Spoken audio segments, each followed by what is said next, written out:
The fundamental principles of classical mechanics were laid down by Galileo and Newton in the 16th to 17th centuries. In 1686, Newton wrote the Principia,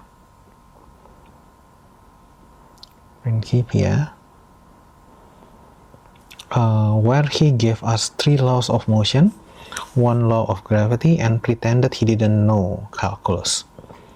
Probably the single greatest scientific achievement in history, you might think this pretty much wraps it up for classical mechanics. And in a sense, it does.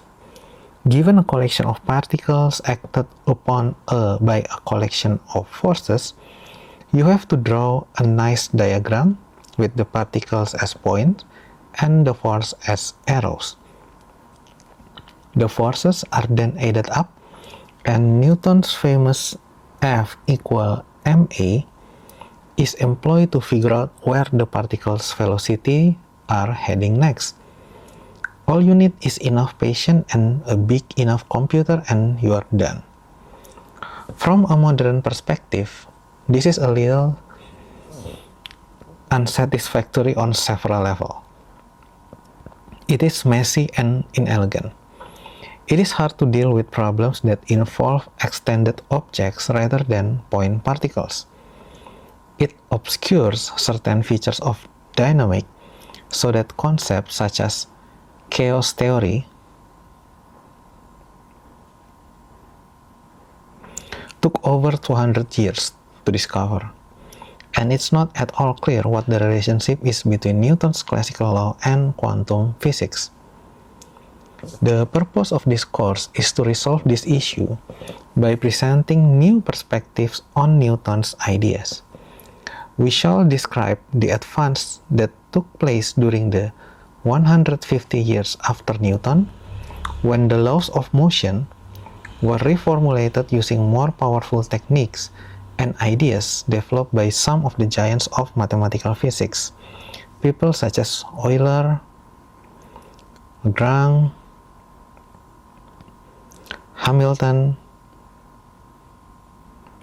and Jacobi. This will give us an immediate practical advantage, allowing us to solve certain complicated problems with relative ease. The strange motion of spinning tops is a good example, but perhaps more importantly, it will provide an elegant viewpoint from which we will see the profound basic principle which underlie Newton's familiar laws of motion. We shall prise open F equals ma to reveal the structures and symmetries that lie beneath.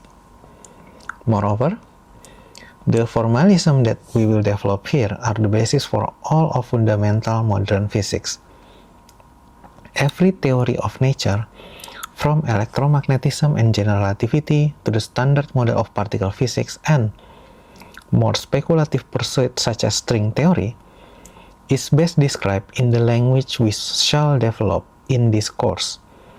The new formalisms that we will see here also provide the bridge between the classical world and quantum world. There are phenomena in nature for which these formalisms are not particularly useful. Systems which are dissipative, for example, are not so well suited to these new techniques. But if you want to understand the dynamics of planets and stars and galaxies as they orbit and spin, or you want to understand what's happening at the LHC where protons are collided at unprecedented energies, or you want to know how electrons melt together in solids to form new states of matter, then the foundation that we will lay in this course are a must.